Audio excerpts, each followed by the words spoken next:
Friends, welcome to our channel T R M fabrics. இப்போ நம்ம சம்மருக்கு நல்லா குளுகுளுன்னு காட்டன் சாரீஸ் தான் கொண்டு வந்திருக்கோம். ஃபர்ஸ்ட் நம்ம பார்த்துட்டு இருக்க கலர் என்னன்னு பார்த்தீங்க அப்படின்னா ப்ளூ வித் பிஸ்கட் கலர்ல ஒரு டை அண்ட் டை மாடல்ல கொடுத்துருக்காங்க. இந்த சாரியோட பார்டர் பார்த்தீங்க அப்படின்னா உங்களுக்கு நல்ல கலம்கரி டிசைன்ல பிக் பார்டரா கொடுத்துருக்காங்க. பிளவுஸ் பார்த்தீங்க அப்படின்னா கலம்கரி டிசைன்லேயே கொடுத்துருக்காங்க. பிளவுஸ் வந்து உங்களுக்கு 80 மீட்டர்ஸ்ல வரும். சாரி ஃபுல்லா பார்த்தீங்கன்னா அப்படின்னா உங்களுக்கு 5.5 மீட்டர்ஸ் கொடுத்துருக்காங்க. இந்த சாரியோட ப்ரைஸ் பார்த்தீங்க அப்படின்னா ஜஸ்ட் 599 மட்டும்தான். உங்களுக்கு இந்த சாரி பிடிச்சிருக்கு அப்படின்னா ஜஸ்ட் ஒரு ஸ்கிரீன்ஷாட் எடுத்து கீழே தெரியுற வாட்ஸ்அப் நம்பருக்கு வாட்ஸ்அப் பண்ணுங்க. இதுல வந்து 6 கலர்ஸ் அவைலபிள்ல இருக்கு.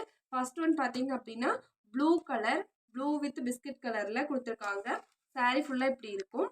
உங்களுக்கு செகண்ட் கலர் பார்த்தீங்க அப்படின்னா கிரீன் கலர் கொடுத்துருக்காங்க. கிரீன் வித் டார்க் கிரீனே கொடுத்துருக்காங்க. சாரி ஃபுல்லாவே இப்படிதான் இருக்கும் உங்களுக்கு. தேர்ட் கலர் பார்த்தீங்க அப்படின்னா குங்கும கலர் வித் ஒரு எல்லோ கலர் ஒன்று கொடுத்துருக்காங்க. சாரி ஃபுல்லாவே இந்த கலர்ல தான் உங்களுக்கு இருக்கும். நெக்ஸ்ட் ஒன் பார்த்தீங்க அப்படின்னா உங்களுக்கு ஒரு light orange colour with violet கலர்ல கொடுத்துருக்காங்க. Sorry all over the sorry ஃபுல்லாவே உங்களுக்கு இந்த கலர்ல தான் இருக்கும். நெக்ஸ்ட் ஒன் பார்த்தீங்க அப்படின்னா ஒரு பீச் கலர்ல கொடுத்துருக்காங்க. ஆல் ஓவர் த சாரி ஃபுல்லாவே இந்த கலர்ல தான் இருக்கும். நெக்ஸ்ட் கலர் பார்த்தீங்க அப்படின்னா ஒரு பிங்க் கலர்ல கொடுத்துருக்காங்க. ஓகேவா? தேங்க்யூ.